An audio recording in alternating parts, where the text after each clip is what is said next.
Okay, so we are continuing looking at different examples of interviews, and as I was saying in the previous clip, I think it's important to try to find people that know a lot about the neighborhood or our community leaders, because they can give you very good insights about the history of the place. And here in this side video, you will see how Hilda Frontani discusses the work of a particular nonprofit organization she's a part of. It's called Lakeview Latin American Coalition. And they actually were working primarily in the more like Lincoln Park area in Chicago. They were addressing issues of housing and displacement and forced evictions and the sales of like buildings and issues of like arson for profit. And we're talking more about the 60s. So here what you see is like the history of her explaining what the organization did. I would just like play a very short part of this because this is a very long conversation.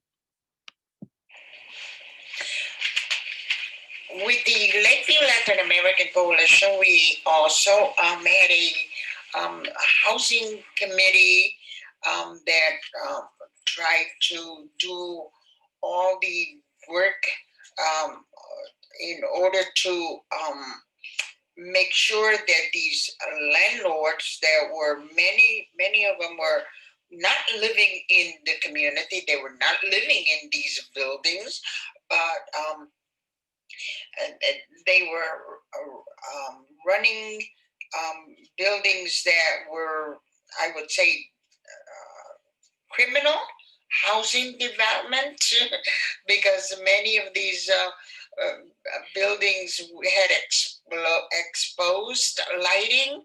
Um, Many of them did not have running water, and so the committee went and we had to meet with the Cook County State's Attorney's Office people because they had a unit there that had.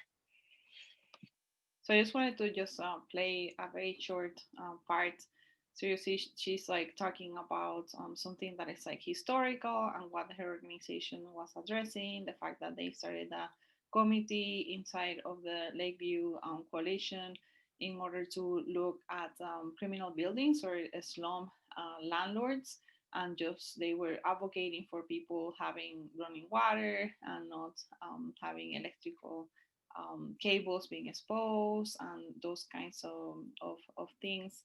And then later on, she explains many other things, but they explain also like how they talk to like Cook County and how they organize to be able to do this. So obviously, this is a person that it was heavily involved in what was happening in the community, and she has like tons of knowledge about that. And you will find that every neighborhood has people like this that are community leaders that have worked in many initiatives, that know a lot of people. And I have found that these people are like the most interesting, not only the most interesting actually to interview, but also they can give you a very good overview of different plans and different initiatives and with whom you should talk to in the neighborhood. So it's very important that you try to always like locate who are these like community leaders. The other thing is that you always have to do is like, because in a way a lot of these like community leaders are public figures as well. You have to like read their bios, read their CVs, see the organizations that they have worked in the past, what any other plans are out there. So make sure that you actually do some reading on like things that they have written, or just things that they have done. And this is true for if you're interviewing people in government or other professionals. So it's very important that you know their work, and that you have like an understanding of like the scope of their work. Also, you can corroborate facts or things that maybe there's like gaps in like these documents that you find out there, and then you can corroborate dates or people that are important. You can check for details specifically, and also they might not, all this information might not be public, but let's say that they were working on a particular plan and they have meeting minutes and they have just like agendas of like different meetings that they have. Maybe they have photos or letters, emails, and maybe they will send you some of that documentation for you to be able to have more information outside of this interview that you will be conducting. The other recommendation that I have is that sometimes it's like if you're looking for very technical information that you personally do not understand that well, so it's always good to bring a colleague with you and someone that understands the topic. So even though you might be assigned to, or you self-assign really yourself, the fact of like that you're going to interview people, but let's say that this is a side plan and you are learning or learning about housing and about economic development, transportation, different things. So let's say that you don't know that much about transportation, you might want to invite someone that specializes in that field to come with you to the interview. So he or she could ask like better questions than you, but obviously you will always try to go back to your point and what your project goals and what you're actually trying to do. The other thing I wanted to say is that it's very important to pick a good setting. And so this is like someone I also interviewed for this project, Roberto Medina, and we actually like met in the Institute for Puerto Rican arts and culture, and this is a place that he chose.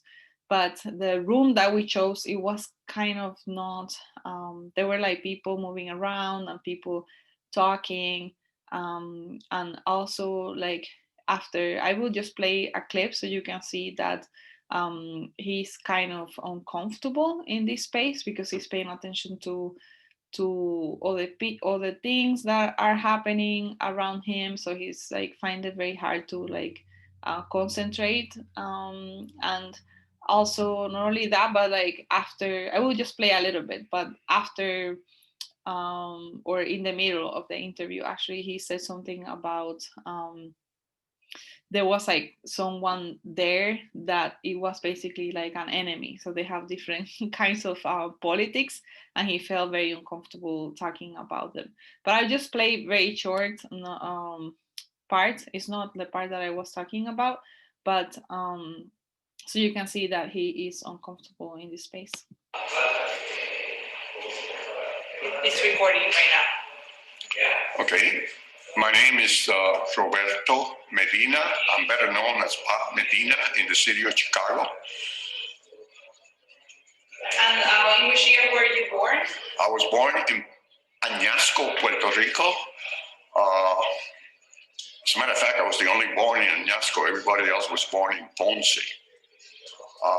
My father's name is Jose Medinas Riveras Villanuevas Mendez.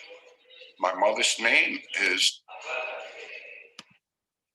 Okay, so as you can see, he's kind of distracted, and he's answering things that he knows very well, very slowly, and a little bit like hesitant. So you can see that he's not that comfortable.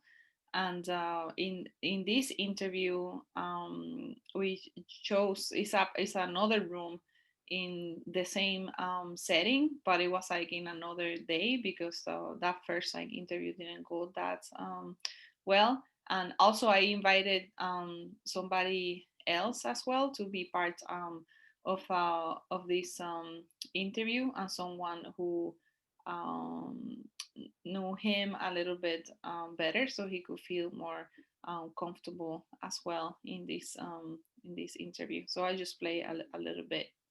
Just watch the mm-hmm. You just watch the hair. Like you're talking to me. Right. Mm-hmm.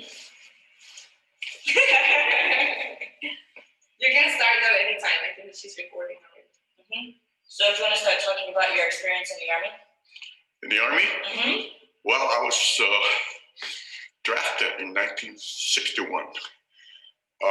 That was during the Cuban Missile Crisis. I was drafted, I was old already. I was 23 years old.